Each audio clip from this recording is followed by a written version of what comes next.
quiet mornings to city lights. Every story earns its right. No filters, no favors, just the truth all day long. This is the pulse of Jonesboro. Welcome to the Pulse of Jonesboro. I'm Jeremy Terrell, and I'm your host. Guys, you have spoken here in Independence County, so guess what? I am here in Independence County, and I am with some great people. And I would say over the last, matter of fact, since the last time I did a podcast specifically for a couple of the surrounding counties, including you guys, my DMs have been just out of this world. And it's been pretty amazing. So we're going to jump into some of those issues, and I may hit on some other ones that these gentlemen here didn't come for, but there is something that they came for that is really important, and I think it's something that we need to talk about throughout all of Northeast Arkansas. So we're going to dive into that, and man, this is going to be fun. So we're going to start with you. Josh, tell us your name and where you live. You don't give us an address for this. Don't do any of that like home stuff. Well, I'm Josh, Joshua Foss. I've lived here 20-something years, moved here as a teenager, and concerned citizen. I help with the petition process and a co-petitioner on getting the ballots, the hand-marked, hand-counted paper ballots on the ballots a couple years ago, and concerned about the way our county's going and the way the nation's going, and people overriding are the votes of the people. Okay, great. So my name is Preston Jeffries. I'm 21, and I started working on the paper ballot initiative just with the concern of transparency, I guess, in our elections. And that's probably my biggest thing as someone who wants to raise a family here in Arkansas, wants to live my life here. I want to see honesty, I want to see integrity in the election cycle, and especially in our politicians and judges. And so, I worked with Brian and others to try to get hand-marked, hand-counted paper ballots, and just hopefully going to see some good results from that. Awesome. Where are you from? Sharp County. Sharp County. Okay, great. All right, Reverend. Hi, I'm Reverend Gerald Heineke. I'm pastor at Hope Lutheran Church here in Batesville and Shepherd of the Hills in Horseshoe Bend. I'm a little younger than you are, 46. But he wishes, or I wish. But my son also was a petitioner on this, and I just see a lot of theological issues going on here, and I think that needs to be addressed as well, because that we need to understand that we have a law for a reason, and we have a government for a reason. These are gifts from God, and it's not being used rightly. Okay, I love it.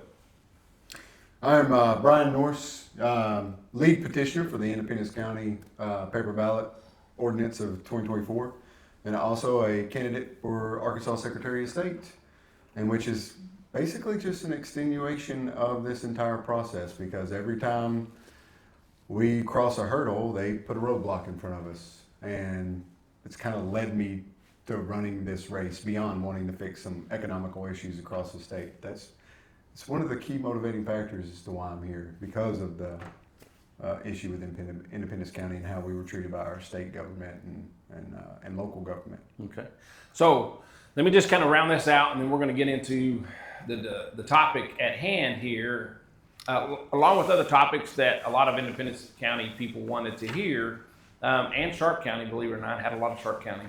I think there's some intertwinings there for some reason. So, what has happened is these gentlemen got involved, and our family members got involved in June of 2024 to get paper ballots the norm for their county. And they went through a big process. Looks like the county kind of came in and really did some pushback. At the end, the Supreme Court of Arkansas, after their appeal, the Supreme Court of Arkansas ruled in their favor, and all of their work was able to be put on the ballot. But it wasn't from it wasn't because they didn't go through a lot of struggle with their local leaders. And that's a big problem, and that's one of the big things we're talking about here. And one of the big things you guys have reached out to me about things going on here. I will say this: I don't have any facts, with the exception of a few facts that may be coming out. So you guys just need to go to the Pulse of Jonesboro on Facebook or wherever it may be, because those stuffs are going to be coming out. But I don't have any true hard facts about what they're saying, but I don't need any, because this has been in the courts. This has been in the public eye, and it's a serious situation. And what it is guys, at the end of the day, those that are elected to represent the people, that's what they're supposed to be doing. And what is currently happening within the county, it seems like, is just the opposite of that. Mm-hmm. Now, I talked with some people, I'm just full disclosure, and these guys, we may not agree here, but from what I've been told, most of the people within the city, great. Most of the people within the county, not so great. I don't know anybody, so I guess you would say I'm just an outsider. Maybe that's the best thing to do, is to come in as an outsider and have these discussions. Detached point of view. Yep, but I have had a ton of people reach out to me. Nobody's reached out to me from the other side of the things that I have said. The only people that have reached out to me are the people that have collaborated everything that I had said over the last podcast. So these guys reached out, and I'm here, and we're going to talk about it. So, but I think it's important. You talked about the beginning. I just want to let the audience know this from jump. All of our elected officials were vehemently against us, and the vitriol, the belittlement, the name calling, the lying, the salaciousness began and has only gotten worse. Am I wrong? No, since this started, okay. To include the Republican Party of Independence County, nearly all, if not all, of our county and county elected officials, at least, the city didn't really have a dog in the fight, but all the way through, to the point to where they've tried to, basically outnumber us in the county committee to make us insignificant there, because we did have a county petition to support paper ballots, and our county chairman, Cody Smith, who is running for state rep, refused to sign that petition, even though the committee did it. Yep. Refused to support paper ballots, refused to do anything with us, refused to be a neutral arbiter as a chairman to help us navigate this and be the leader that says, hey, look guys, we're all on the same team. Some of you view things a little bit differently, but let's figure out a better path forward on this. No, he couldn't do that. He stoked the fires. Now, when you say committee, you mean the Republican Party committee. the Independence County Yeah. Republican So or group. as you know, when you're an elected official and you declare as a Republican Party, you're automatically a member of that county committee when you file to run for office. And none of them used to show up until we started with the paper ballots. Then they all showed up. Then they all made their spouses members, and then they all brought their family members in to become members as well, so that they could outnumber us and hopefully thwart our efforts in what we were doing. So this is nothing more than a continuation of a 2+ year long saga with our county. And you have to ask the question, why? Yeah. It's personal. Tell me your experience, Josh, with this whole situation. I mean, 2 years is a long time, but just give us kind of your thoughts in the beginning of all of this, maybe in the middle of all of this, or once you got it on the ballot and what's happened since then, and then where we are today, in your opinion. Sure. Well, to start out, before we came up with the petition for the hand-marked King County paper ballots, as far as our county officials, a few of them did most of the time come to our committee. As Brian said, most of them did not. I didn't even know who they were all were. Justices of the Peace, most of them never, hardly ever saw them. There were a few. Our county judge was there most of the time, sheriff, a few of them that would show up on a regular basis. And up to that point, we were fine. And as a matter of fact, we thought that, for overwhelmingly that our county was pretty conservative, pretty, on board with the MAGA and the Trump, because they all present themselves as MAGA, MAGA conservatives and the whole America First agenda and all that. Until we said, hey, what about paper ballots? We need to do something Our president has called for this. We've seen all the problems with the different machines and the evidence, contrary to what some people say, all the evidence has come out in courts even where they showed that they can be manipulated right there in the courtroom, that we have a problem across this nation. And so we said, hey, let's do something about it. So we first brought a resolution to the party, overwhelmingly passed, and that's when we saw our county officials go, wait a minute, no, not going to happen. To start off right off the bat, our Independence County Fair was going on, I think the second week of June, something like that. It was right after the resolution was passed, and we get instructions on an email that anyone who's worked in the fair, which I was one of them, that worked tonight at the Republican table, could not have a petition there. And then when I get there that night of our working, for my shift, there's a Post-it note on the table that was left there by our chair, Cody Smith, saying, you cannot have your petitions here. Now, we checked with the county, the actual fair board, the county fair, and they said, no, there's no, we don't have anything wrong with that. You can do, you're welcome to do that at your... We couldn't walk around. Your board couldn't walk around, but at your table, absolutely, we have no rules against that. So I had my book there, petitions, several people. I mean, we had in a couple hours, and it was a really actually slow night. About everybody come by and actually talk to us. Yeah, they want to sign. And then, at the end of the night, when someone comes in to clean up the table and stuff, they see see the board, and like, oh, didn't you see that? We're not supposed to have that. He sent out an email, which I didn't see that part of the email that said you couldn't. But yeah, it was there in the Post-it note.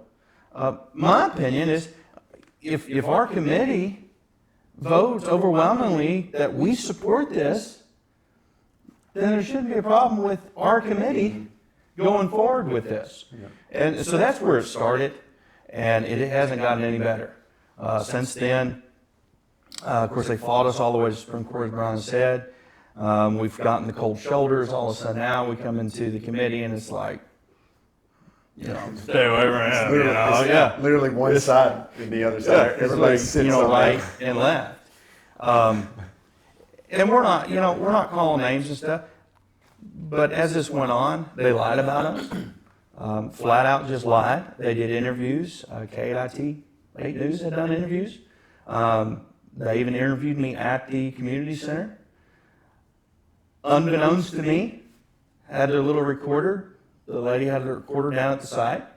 Unbeknown, just acting like an innocent citizen, coming up. She told me who she was, and said, they had some reports that people out here were aggravating people as they were going to the booth, and we were outside of the 100-feet perimeter from the polling door, and we were outside that, and we were standing there just giving out information and letting people know, hey, the paper ballot issue did make it on our ballot. Because the Supreme Court ruling didn't come till like the week before election started. So, but she come up to me and she asked, and have you heard any of this? And I said, no. But rather we've been aggravated by election commissioners and workers coming out and saying, oh, you can't do this, you can't do that, and what are you guys doing? And acting like we're doing something nefarious. And we're not. We're simply there with our First Amendment right that we all have and handing out information, not badgering people, but handing out information, talking to people with an overwhelmingly receptive audience. And then it passes by 63% of the voters here in Independence County. Overwhelmingly agree. We think that it would stop there, but it doesn't. Last spring, we asked them in the committee preparation. Yeah, we asked them, hey, what do we need to do? Where are we at? We offered our help. We offered our help. Let us know. We're more than help. Volunteer our time, because that's one of the arguments that they said is going to bankrupt our county. It's going to cost all this money, and we're going to move over to paper ballots. Yeah, to go to paper ballots. It's going to cost all this money. We're going to have to pay extra people to come in and count our ballots that night. It's going to take an extensive, long time. We're going to have to pay all this money to get this done. And we said, hey, we'll volunteer our time. We don't care about the money. And the county clerk did say, we're working on it. Yeah. Say we're working on it. We'll have paper ballots. The secretary there at the committee kind of looked puzzled and just said, well, we're going to have paper ballots. Since then, nobody has said anything at the committee. One of our justices of the peace, as I'm sure we'll get in here about the quorum court, is now our chair. Nothing's been said. And we knew nothing about this until this happened, last week. Reverend, I'm going to jump over you, and then we'll come over here. Give me a little bit about why you're here. So part of the issue is, as we just were talking about, alluding to the quorum court overruling the will of, 63%. I mean, we are a nation that has a county that has said we're going to go to paper ballots, and it's just completely overruled. I mean, there's a theological reason that we need to talk about. This is stealing. You're stealing from the people. The people have spoken very clearly that this is a good thing. And I'm sure we're going to come to this more, but I had to file a lawsuit.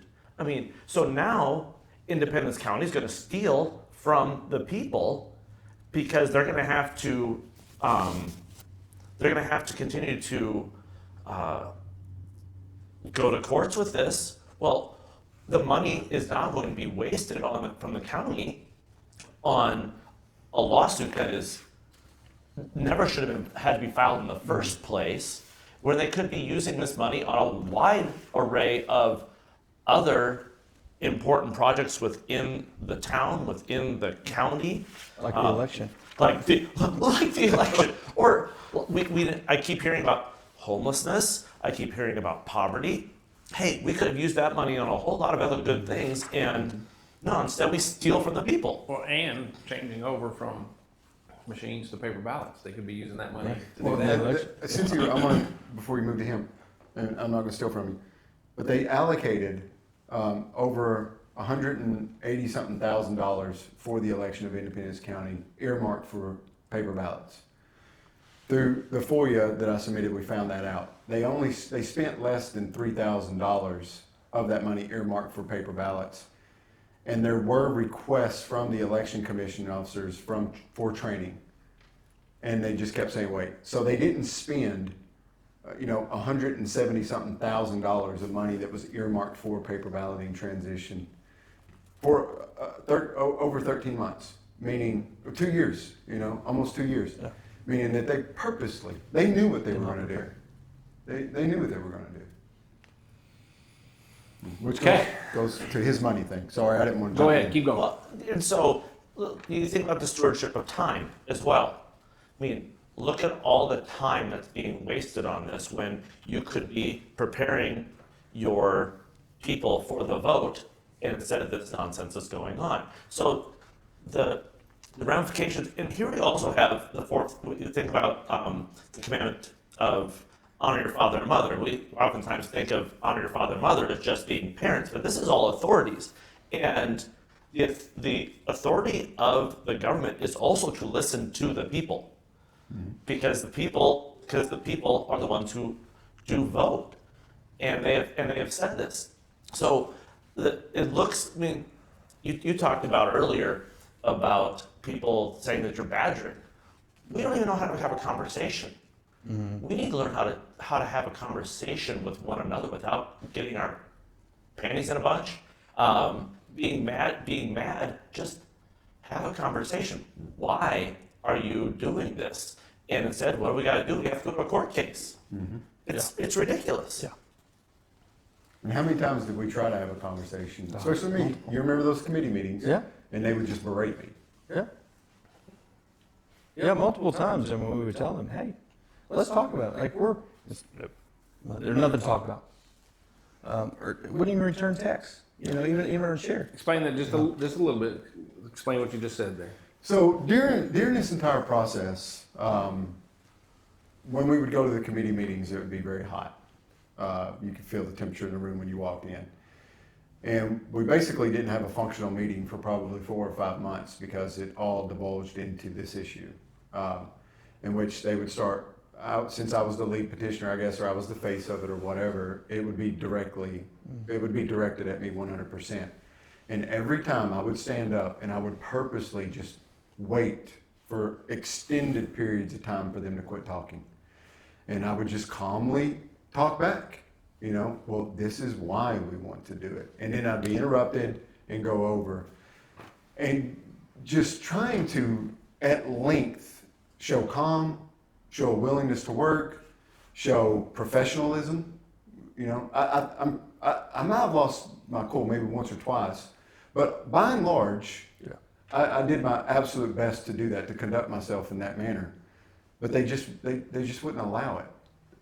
Now, I mean, I got pretty, fun there on social media towards the end because my county government blocked me from the Election Commission account of Independence County, their official account, which is a violation of my constitutional rights.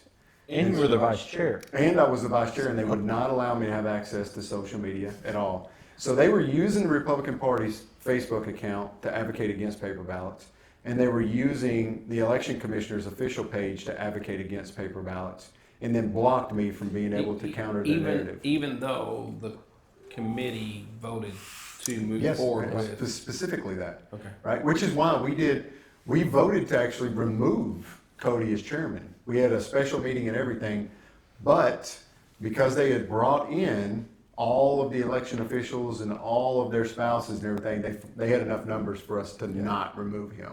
So he was charged with all this stuff, to include not supporting the abortion stuff with Boozman and Cotton. Remember, during the Biden administration, they were allowing abortions on military bases in states that had outlawed abortion. So Little Rock Air Force Base was doing abortions at the clinic for civilians, right, as a workaround. So we published a resolution to condemn Cotton and Boozman for not supporting Tuberville and getting that stopped, and the chairman refused to even support that and sign that one. So we were like, we're done with you. But they had enough to pull him in, to save him by the votes. We didn't have enough votes to get him out at that point. Because the chairman didn't like a word, how it was written in the resolution that we had already passed at the committee. So by rules, once we passed it, the chair simply to sign it and pass it on. Yeah. But because he didn't like something in it, He refused. And then, well, I don't think we ought to do this. All right, brings me to you, Preston. Let's tell me a little bit about how you got involved and kind of your experience in this. So I guess, so I'm 21, voting in the 2024, that was my first election, right? So as a young person and as a conservative, I'm kind of just thrown into the political world, right? And I guess what I found is I worked as a signature gatherer and went around a couple counties and talked to people and collected signatures. And I saw firsthand that this was an overwhelmingly, I guess, by far, 63%, everyone was in favor of this. And It's always great to say, when you say the big percentage, it's always great to say the other number, which is 37%, because Right. 62% or 63% may seem like, that's pretty close. Then say the other number, and at 37%, it's not close. Yeah, It is overwhelming. So yeah. And so I guess my perspective is, and what I've seen is, personally, and I think in 63% of this county, feels that paper ballots is a better way to do elections than voting machines. And of course, there's arguments on both sides. That's what we believe, and that's what our will is. And I think back to, Thomas Jefferson said the only legitimate foundation of government is the will of the people. And so for me, my perspective is almost the very first thing out of the gate that I see is the will of the people being corrupted by officials in the county, judges and clerks in political seats, just right off the get-go, because they think they know what's better for us. And my concern is bigger than just the paper ballots. My concern is that, how far do you take this? Because when it comes to bigger issues, abortion and whatever other issues that come down the line, how often and how easy is it going to be for officials to just overturn by, lawfare, as they say, what the will of the people is? And that's kind of my concern right now, I'd say. Yeah, this seems like a Pandora's box. well, right, and the crazy thing is we're seeing it not just in Independence County, but we're seeing it in a lot of different counties in Arkansas, and there is more of this issue. It seems to be in some of these more rural areas than it is in the bigger cities, but you do have it throughout. The crazy thing to me is, and this is why one of the biggest reasons why I'm here is the people overwhelmingly voted for this. And what is crazy to me is now a lot of these people are running, and I'm assuming this is heavily, I don't know if any of you guys know the percentage, but heavily Republican area. Trans Republican. What percent though would be I mean, considered Republican? I mean, Well, you got to be right. 100% of our county elected officials are Republicans. Ran on the Republican ticket. Yeah. Okay. Right. Because they wouldn't get voted in. A lot of the JPs are running unopposed. Yeah. So that Right. Republican. Which is why they waited till December before they did this, so that it was after filing. Right. Yeah. You know. So, Yeah, because I asked the question. I said, "I bet you we can't get on there anymore." And they're like, "No." and that's for the primaries. So the primaries are done. And we all know, in the majority of Arkansas, the primaries is It's where the election. the election is. Yeah. Right. So November, for the most part, becomes, like Rubber stamp. of who won in the primaries. So what they've done is they have taken, again, the will of the voters away. That is for the biggest thing that I am advocating for throughout what's going on throughout Northeast Arkansas. Yes. And Throughout the state. Yeah, throughout the state. So, and here's another thing, and I heard you kind of hit it, and I think you hit it a little bit. This is about controlling the narrative. And you have this group want to control the narrative, and this group, what sounds to be, just wants the will of the people to happen. So the will of the people versus the control of the narrative.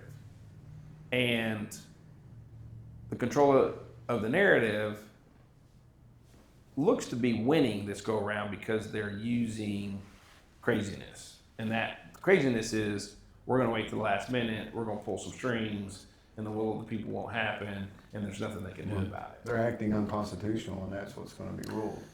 Well, look at the chaos they're going to cause in the meantime. They're not prepared for a paper ballot election. So let's unpack it a little bit. If my lawsuit wins and I get the injunction from Holly Meyer. You keep saying lawsuit. Tell us where you're at on a lawsuit. So I filed a lawsuit over this and requesting an injunction from the judge to force Independence County to adhere to the will of the people and the vote from 2024 and conduct a paper ballot election. But we are 1 week from early voting. And I don't feel sorry for them. I do not feel sorry for them. I feel bad that it's going to be chaotic. But I do not feel sorry for our elected officials. They brought this upon themselves, and they can deal with it themselves. Now, if they want to let it be crazy and chaotic and everything else, that's on them. But I don't care if they work every night from sunup to sundown from now until early voting to get it right. But that's on them. We offered to help. We offered our support. They've had 2 years to do it. They knew this was coming. I think every freaking JP, the judge, and all of them should be burning the midnight oil to make sure that our election is fair and proper and hand-marked and hand-counted paper ballots like the citizens of this county wanted. You put it upon yourself. Okay, so you say that, and so I'm going to bring assumptions into this now. Okay, you say what you just said, that they should work around the clock. Doesn't matter. This is what they brought upon themselves. The right now, there's a lot of assumptions being made, and those assumptions are why? Why are they pushing back so heavily on this when the will of the people have spoken? It's money. So I've learned this. Let's unpack it even further. ES&S got the contract as being the highest bidder way back in 2000, mid teens 2000 sometime, right? Okay, who is that? ES&S is the voting machine vendor that Okay. we use in the state of Arkansas. They have a monopoly. Now, Arkansas law says that the Secretary of State just certifies machines or paper balloting, how they're going to do it, and then counties can pick the machines from an approved list. But there's only one approved list, and it's ES&S. And in fact, the outgoing Secretary of State in the 20-teens was charged and forced to remove as Secretary of State because of the contract with the ES&S. And then when he got done being Secretary of State, guess where he went to work? Right? So it was $29 million bid for ES&S to be the vendor in Arkansas, which was the highest bid, and that's the one he picked. And then during all that controversy, he steps down and goes and works for ES&S. So they started with a bad slate, right? And now you can't go anywhere else. What we have in Arkansas is not public elections. It's a private election. It's a public election that's privately run, is what it is. Because we can't see the source code. We don't know where the thumb drive is. We own the machines, but we don't own the software. We can't conduct our own maintenance on it. We can't conduct audits on it without ES&S people, right?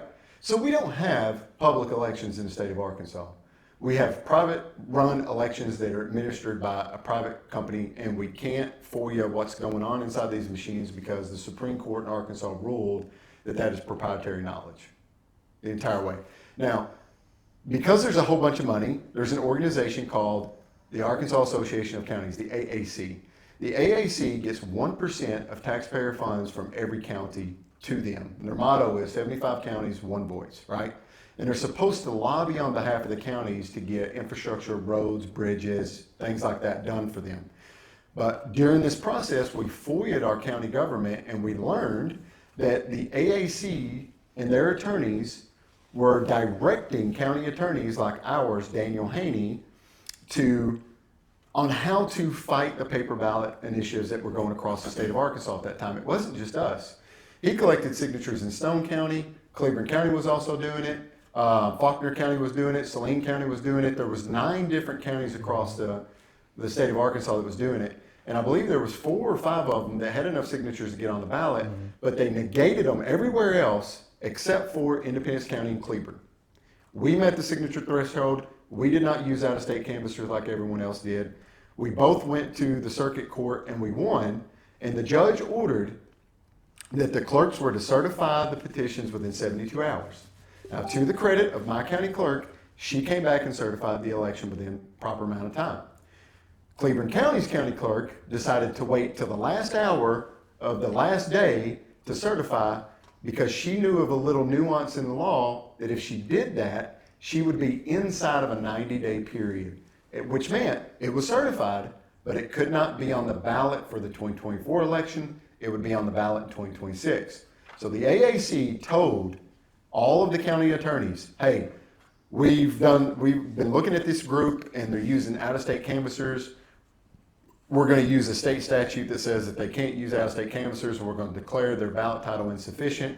They're going to sue us. They're probably going to win, but that will buy us time until 2026. And then in 2026, in the last minute, we'll declare the ballot titles insufficient, and that'll give us out to 2028, allowing us to have 4 years to get proper legislation through the state of Arkansas to just outlaw everything that they're doing, right? In the FOIA paperwork, there was an email from our county clerk, Tracy Mitchell, to our county attorney, Daniel Haney. And the email, and I'm paraphrasing, said, our group dropped off their petition. They have enough signatures. It appears our group did not use out-of-state canvassers. I'm afraid we have a problem. Daniel Haney immediately responds and says, Daniel Haney again is the county attorney okay. for Independence and Cleburne. He responds with, we're going to have to attack the ballot title now, which is what they did. So they declared our ballot title insufficient. Our ballot title was the 2024 hand-marked and hand-counted paper ballot initiative of Independence County. They declared that insufficient. Obviously, they lost in court, all the way to the state Supreme Court. But that was their plan. So if it hadn't been for Independence County not using out-of-state canvassers, doing the right thing, then the AAC and the county's attorneys would have walked this dog all the way to 2028, and we wouldn't have really known everything it was that they were doing behind the scenes.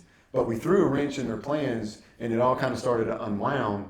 And here we are. We have a 501c3 organization known as the Arkansas Association of Counties using taxpayer money to dictate to elected officials in counties on how to thwart the will of the Arkansas taxpayer. And I would like to see some investigations into the AAC on that. And pulling it back a little bit further, one thing that I noticed through the FOYA is all of the county attorneys and the AAC used Gmail accounts. They didn't use their .gov accounts. And one would ask, why would you do that? If the taxpayers Say that again. If the taxpayers are giving you an email address, why would all the And who county did that? attorneys, Independence County. all of them, because they were all in a group thread. So Stone County's attorney, ours, Faulkner's, all of them had Gmail, and all of the AAC's attorneys had Gmail as well. I won't say all, but the vast majority of them, because it really stood out to me. I was like, why the heck are they all using Gmail? I'm a retired Army. You know, everything that we do is subject to FOYA, and we treated FOYA with training would stop immediately if there was a FOYA or congressional come down, and we had 24 hours to answer that FOYA to our brigade commander so that they could then turn it over to the proper authorities when they were wanting it, right? And if you were ever caught conducting official business on a private cell phone or a private email, the JAG would take your phone. You wouldn't get it back. You would be ordered to unlock your phone, hand it over to them, and they would go through it, hand it over to S6, which is our computer people in the Army, and they would pull out everything that they needed that was official business to hand it over to the FOYA. That's the way we treated it in the military. And I thought it would be treated the same way from elected officials here, but no, not the case. Our JPs refused to answer the first round of FOIAs. So far, the JPs again in Independence County have refused to answer my first round of FOIA concerning this, and my second round of FOIA, which will expire tomorrow. They have yet to respond. They must think that it doesn't matter. There's no accountability. They're not going to face repercussions. They don't have to worry about anything, and we keep electing these people, you know? So all 9? I won't say all 9. Charles Jordan did answer the first round, and there was 1 or 2 others. The one that passed away. Bill Lindsay. Bill Lindsay. Bill Lindsay was an older gentleman. He wasn't that computer savvy, but he called me, to his credit, and said, I don't know how to do this, but you can come over and just get whatever you want. Which to me, man, he didn't have anything to hide, right? And I can respect that, right? Yep. But at least it's not a black hole of information. You know what I mean? At least you're responding to me and talking to me. And so, if you remember one of the committee meetings, they were berating me. One of the JPs, Tammy Pierce, and she was like, "Why am I being FOIA'd? Why am I being FOIA'd?" And my response was, "Well, the better question is, why haven't you answered it?" Right? Because she still has not answered it. I haven't gotten an answer this time around. Just so everybody understands, when you FOIA, the Freedom of Information Act, when you FOIA, they have to respond. It is law, and there is repercussions, and I think that'll probably be one of the steps that you guys take is whatever the repercussions are. Well, that's why I'm suing all of them individually this time as well, to get financial recompense from them individually, because I'm sick and tired of them doing whatever they want to and then using taxpayer resources and a tax paid employee county attorney to fight us and do their work for them. While they can just do that with unlimited coffers, right? They can just continuously go to the taxpayer's pocket and pull out money to pay their legal fees, and they have no skin in the game. And that's why I expressly requested that we sue them individually as well, so that now they can finally have some pain, you know? And they should. I'm sorry, but if a county official or an elected official uses taxpayer resources to sue individual citizens and they lose, they should be required to make the county whole or the state whole, right? They should have some financial skin in the game so that they can't just conduct lawfare against us ad nauseum until the end of time. Yeah, we just had our mayor a couple years ago lost a wrongful termination, and they went after her, and they lost, and it cost us, I think it was $90,000. And in my opinion, and it was wrongful. But in my opinion, the mayor should have been paying that back 100%, because I guarantee he wouldn't have done that again. He wouldn't be doing that. But I think we have several. I think we have had several since then, still going on, because he didn't pay anything, and he's using taxpayers' money. It's like our judge getting a $90,000 truck and rigging it up with lights and an external diesel. Oh, we're about to talk about that. We're going to talk about that. So. It's really fun to spend other people's money, right? We're going to get on that. Let me get to you. So, Preston, 21. You are the next generation. You are the next leaders of this area. Yes, sir. Hopefully, we do hear people deciding that listen, I'm going to go somewhere else, or I'm going to do something different, and try to find those areas where this kind of stuff isn't happening. The problem is, and to the Reverend's point is if you want to throw some biblical issues in there, this is happening in a lot of areas, and that's because this fight isn't between left or right currently anymore. This fight is between good and evil, and right and wrong. And to his credit, him and Tony Hammock are the only Christian denominations that have routinely showed up to support their community members in their struggles and whatever it is. And because it's right, not because of who we are. Like, he dresses me down every now and again when it comes to theological stuff. Every now and then. Yeah. We have that relationship, right? And he'll speak truth to power. But to his credit, even if I'm wrong, he will tell me I'm wrong, right? But when we're right, he shows up, and Brother Tony Hammock shows up. And I think a lot of these things happen in our community would be corrected if 90% of our church officials were acting that way, because I guarantee you, every single one of those JPs and judges, they're in that pew on Sunday. Oh yeah. Right here. Mm-hmm. Tell me, what does it make you feel? How is this affecting you? I mean, I think I said it earlier, but so as a young conservative and as a young Christian, for one, we're extremely blessed to live in the United States, where we're supposed to have a lot of these liberties and a lot of the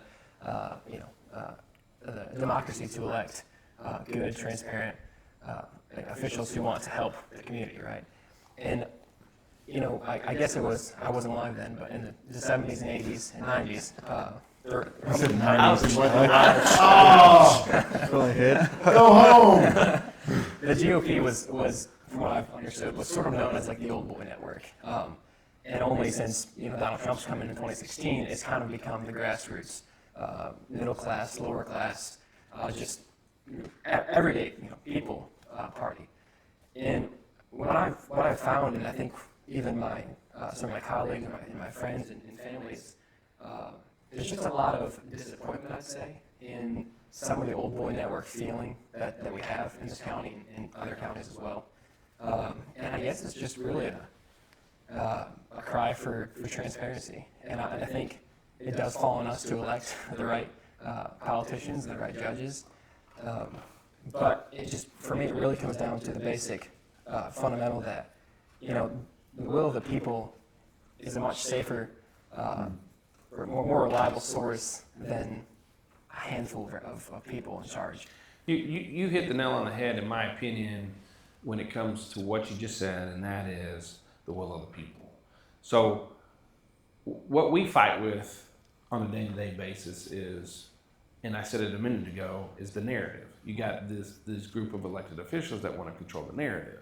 The narrative should be what the people's will is. That's the narrative. Yeah. If you do what's right, and you guys hit on it, is the transparency. If you have the transparency, you guys can disagree then. You can disagree on ideas, right? The problem that is happening right now is there's zero transparency.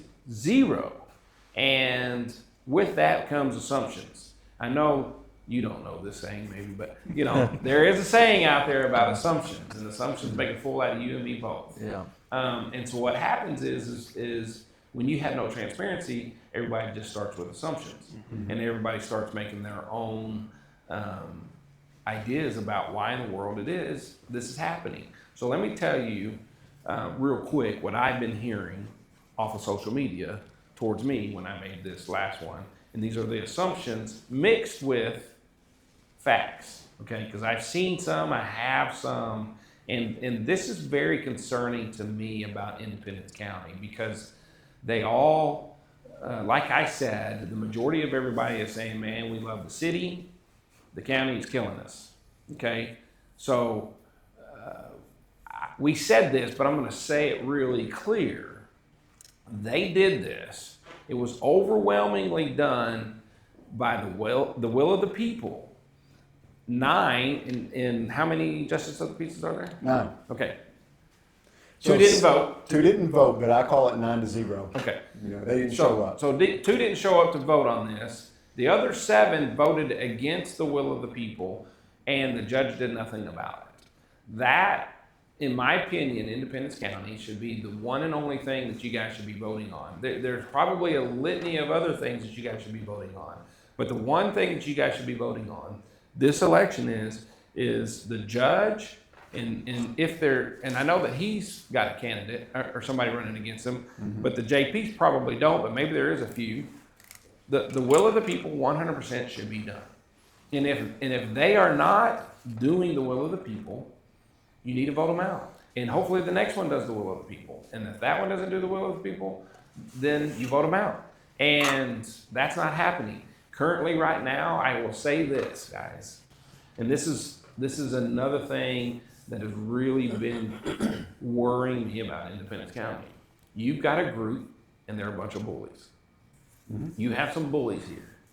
And when I say bullies, I really mean it. And it's funny, I'm watching social media, and they act like the victim. Usually the bullies act like the victim as they're bullying you, right? I mean, it's kind of what happens. Stop hitting me as they're punching you in the face. That's right. That's right. Oh, you know, you're saying this, but you suck, and you know, blah blah blah, and that's what I'm watching, and you're nothing but a, you know. So leave us alone and quit talking bad about us, and then I'll go over there and try to look at what's being said, and it just looks like the truth to me. Right. So they don't like the truth.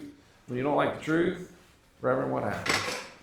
What's that? When you don't like the truth, what happens? A couple other things. You either throw a fit or you walk away. Yeah. So we have some people throwing some fits, guys.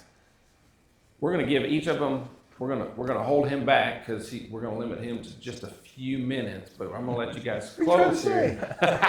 So Press brought up another thing about the grassroots, and I'm really naive when it comes to politics in Arkansas. I've only been here for a few years, but Brian started talking about running for an office, and I was like, "Oh, great, sounds great." He's like, "It's going to cost a lot," and I was like, "What do you mean it's going to cost a lot?" And he's like $10,000 to run for Secretary of State. I mean, every office, there's no. It's a good old boys network, and it's so good old boys network that you can't let the working class run for an office because it costs an arm and a leg to do it. Just to sign up. Let alone No. the It costs time that $10,000 just to get put on the ballot. yeah. Let alone the time that you got to put in to go and get elected. That really just hit home to me when you said that. I was just like, this is a problem. Which is another lawsuit I have. Josh, you got just a few minutes, and then I'm going to wrap it all up. So, Yeah, I think, and Preston, said this with Thomas Jefferson and our forefathers. They endured this before they came to America. They, our founders are really going back, even a couple hundred years before that to 1620, and we have Jamestown and we have Plymouth Plantation, and those people that came over, they came from this of grievance and no representation, taxation, no representation, all these things, holding, later, in the 1700s, housing soldiers in their houses and all this stuff that we learn or we used to in schools, by the way, about why we had a war for independence and all the things that happened, the Stamps Act and all those different acts that happened. We're seeing some of the same stuff today. And the same thing is said, oh, trust us. We know what's good for you. And our founders and those families and those people that endured what they endured for a couple hundred, 200, 250 years that fought for this land, and even the pioneers that progressed out west, they fought for what we're dealing with, some of the same stuff that we're seeing today. It's on a lighter sense, and no, they're not taking guns up and killing us or anything like that. And some would say, oh my goodness, that's an extreme, illustration and stuff. But the principles, when you look at the principle of what we're facing, they took it to an extreme. Another country said, no, we're going to rule over you. You're going to be subjected to us. And you're going to do what we say. And you're going to like it. Till they did take armies over here and said no. But people stood up and said, no, you're not going to tell us how to worship our God. And that's how this country was founded. Contrary to what a lot of people believe now, we were founded as a Christian nation on biblical principles. And that was backed up in the Supreme Court in 1850. It wasn't changed until about 100 years later in 1950, where they changed that. And then you got the separation of church and state and all that. But we see that the principle of it is, you trust us, you listen to us, we know better. That didn't work out so well.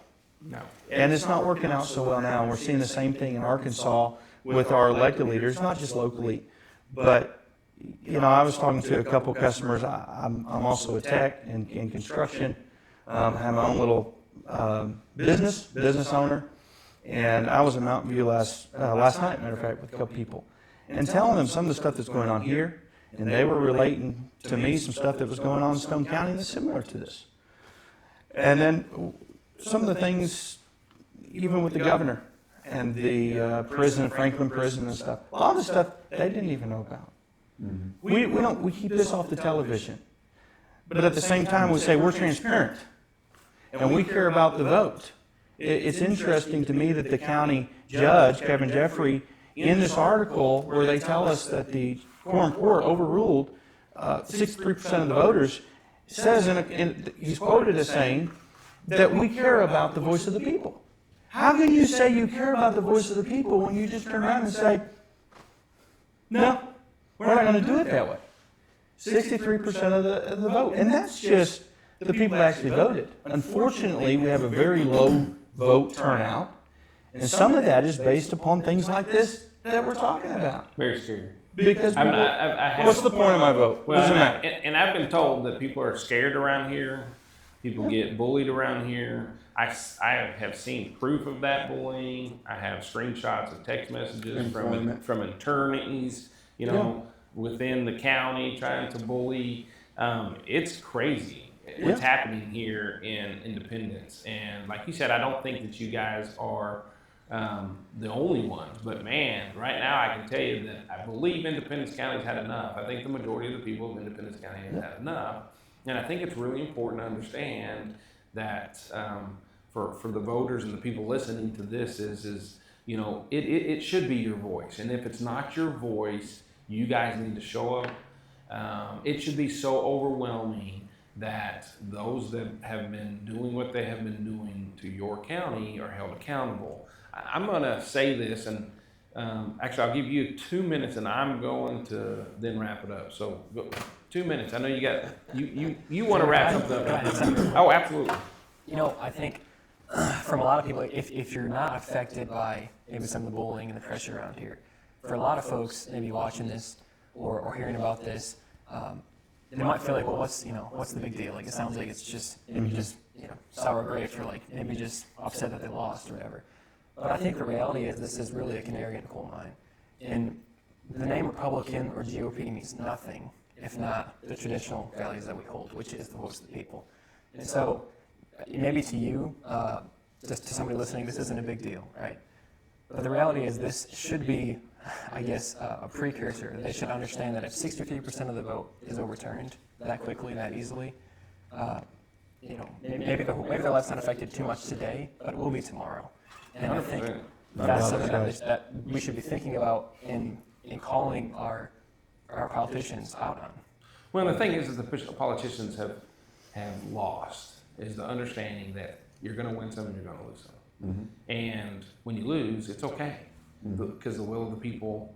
And if it goes awry, then you're able to come back and be like, okay, listen, we tried it this way, we tried it the will of the people way. Let's do it this way and see if that works. And if that works, great. And if it doesn't work, then guess what? You do it a different way, right? But the people. History has shown, time and time again, have gotten it right more times than they've gotten it wrong. Absolutely. And that continues to play out. And here in Independence, you guys have a big problem with your elected officials in the county 100% believe that they know what's best. And that's shocking. Okay. 2 minutes. Reverend, you got one more thing? Well, I think one more important thing that you have to think about is not only saying that these people are wrong, but my prayer is that they realize that they are wrong. And then the thing what we have to do also, we were founded on Christian principles, all right? Then we need to also learn how to forgive. That's the other aspect that needs to be remembered in this, that it's okay to admit that you did wrong, and that we as a people should also know how to forgive. Right. Forgiveness is important in this, and it goes back to, well, we just got to be right. No, we don't got to be right. The Word of God is right, That's right. and that's where we have to be at is standing with the truth and admitting where we've done wrong and being forgiven. Let's forgive as well. That's important here. I have no problem forgiving, but I want accountability as well. Well, don't get me wrong. There is still consequences for actions. Yes. There is still consequences, but they still need to know that, hey, even though there is a consequence for what you've done, you also can be forgiven, and you can walk together as brothers and sisters in Christ. Right. C.S. Lewis said that the greatest tyrannies are always perpetrated by men who think they know what's best for others. Which is a very true statement. Tyranny is the norm for human government. We are the exception in the United States of America, and we are the exception because we negated a monarchy form of government or a dictatorial form of government for a government in which the power resides with the people and is on loan to elected officials for a certain period of time to conduct the business of the people, right? That's what they're supposed to be doing. So when the majority of the people tell you that they want something, it doesn't matter your feelings. Your job and your duty is to enact the will of the people, which is where your power is derived from. Because it's our government. Everyone likes to say that there's 3 branches of government. There's not. There's 4. The people are a branch of the government. But we've been silent too long in abdicating our responsibilities. And your responsibilities is to show up as a member of this Republican vote. That's what you got to go and do. You've got to play a part in the process and have some skin in the game. And that's one of the reasons why I'm running for Secretary of State, is to help protect your elections, make sure that they're integral, help this voter turnout. I look at his generation, I'm sad. I got kids too, 13, 12, 11. We've stolen their future because of our ineptness and our unwilling to be a part of the process. The affordability of the American dream is taken away from them. It pretty much doesn't exist right now unless we do some serious work to correct it. Right? And we can get into the numbers of that, but we don't need to.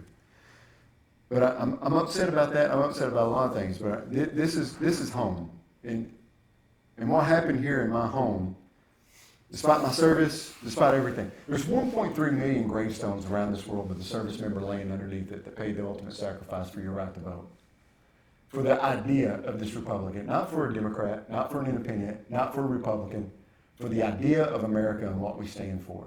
And it's not this. And they can play all these legalese games. They can say they can say whatever it is that they want to say. The fact is, the majority of your citizens said that they wanted something, and you sat behind a counter, and you sat in your chair, and you said, I know better, we're not going to do that. which is thumbing your nose at your neighbors, your church members, your citizens, that you swore an oath to protect and defend their rights, which come from God, not from you. I didn't spend 21 years in service throughout my nation's longest war to come home and be told by my own local officials that we can't do what we want to do. And I will die on my feet before I let this go. That's where I'm at with it. I mean, I'm not going to pull out guns. I'm not going to do anything because I'll tell you, people talk like that. It sounds good, like sounds romantic. Let me tell you what war is. War is young men dying quickly, women dying brutally and terribly, and children dying even more brutally and slowly. That is war. And that will happen until both sides have had enough of it that they're willing to come back to the table and stop the madness. No one wins. No one is going to win, and I don't want to see that happen. I love this state. I love this country.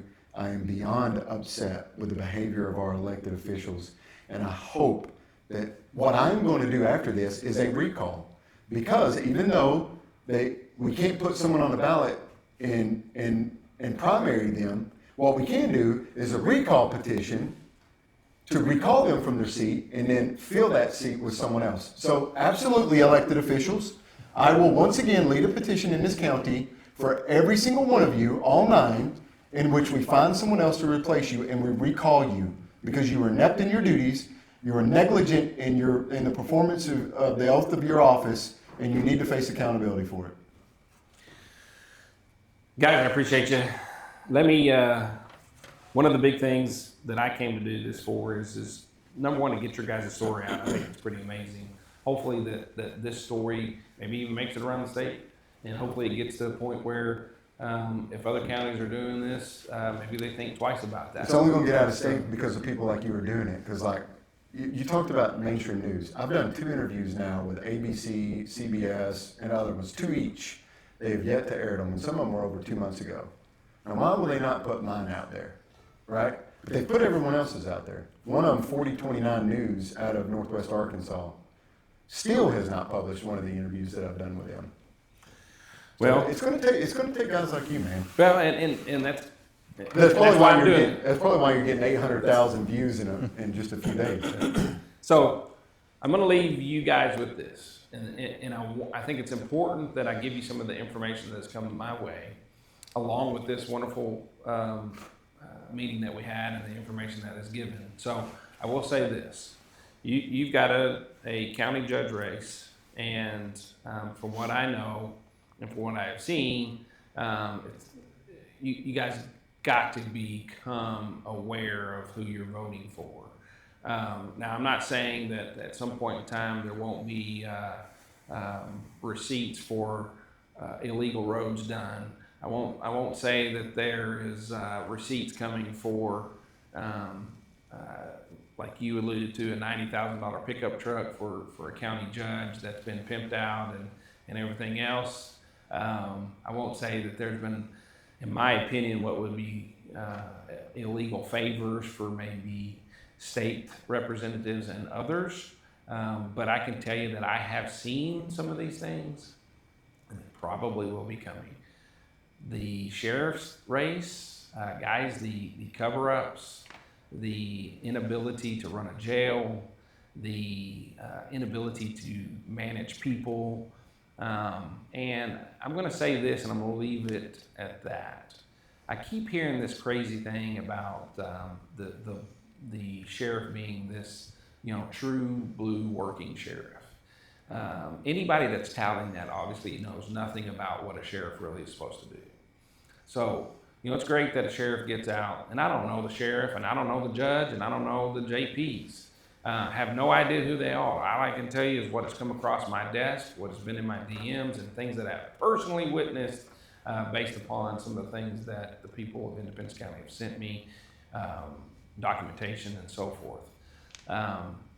But when you have is negligent of situations that are currently going on in a county, you guys should be concerned. And it is, to my knowledge, currently, right now, with all of the evidence that I have, and I have some from other counties, it's one of the worst. And unfortunately, I believe that the county, there's things coming your guys' way, and hopefully you guys have made an educated vote, and a vote that is for the people, and that you guys will be represented. Back to what I'm saying about the sheriff needs to be in the office probably 40 to 50% of the time, maybe more. Writing grants, making sure people are trained, making sure that what's going on with money coming in, that it's going out in a way that is best suited for where that money was allocated to. Making sure that the people understand what's happening in your community. Make sure that you're very well informed. So if you don't have a current sheriff doing that, and all they want to tout is that there being a working sheriff, you guys need to be concerned. If the judge is buying $90,000 trucks on your dime, it is your dime. You need to be concerned. If they've reached a level that is that pompous, that's concerning. If you've got 9 justice of the peaces that went against 63% of the vote, you've got a problem. And that's why I'm here. I don't want to see this continue in any other county. I know it's happening in other counties, but the Pulse of Jonesboro, which is where I'm from, started so that the will of the people, the voices of you guys are heard. And the only way to do that is to get people together like this that are willing to speak up. This isn't easy. This is probably about as hard as it gets in today's time, and especially from a county of independence where I have seen the bullying come from those people I've just been talking about. So it's hard. It's hard to put yourself out there. But I believe, as these guys have said, that we were divinely inspired. Our founders were divinely inspired into how we did our country, how it was raised to the level that it is today. And you don't have to agree with it, but the proof's in the pudding. The things that we have done across our country and across the world couldn't have happened unless we had divine direction. And 100% believe that is true. And when we have people that go against that go against the people, in my opinion, 100% they need to be gone. Even if they're right. Guys, there's times where they may be right, but if the majority of the people vote for it, you have, as an elected official, it is your duty 100% to do what the will of the people elected you to do, period. Period, 100%. You cannot bring your own emotions and feelings and what you believe is right into a situation where the voters have clearly made their voices heard. And so each and every one of you guys better be thinking about that. And if you need to go talk to somebody, we've got somebody here, and I'm sure there's plenty of others around the city as well to move on from that. But guys, I appreciate you. This has been awesome. Thanks for sticking out and using your voices. It's not easy. The next generation, we really appreciate you. That's big, that's huge, and I know somewhere down the road we'll come across you again, and I'll hear your name. So thanks for fighting the fight. Guys, we appreciate you. Tune in, like, share, get this around, and we'll see you guys later.